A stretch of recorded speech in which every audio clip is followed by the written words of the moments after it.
有没有屠龙刀卖？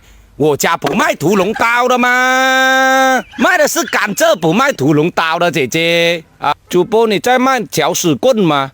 这是广西的黑皮甘蔗的，不是搅屎棍吗？你怎么把我家的甘蔗看成搅屎棍一点点呢？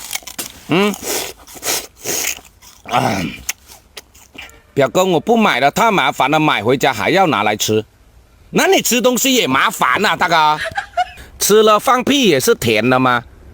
那吃了放屁是不是甜的？我怎么知道？那把刀可以吃吗？个点老，能不能给我送3米长的刀？你要3米长的刀来干什么？你要3米长的刀，你修个甘蔗的不需要拿3米长的刀来削的。我想白嫖你一单行吗？咩嘛啦咁啦，还白嫖我一单呢？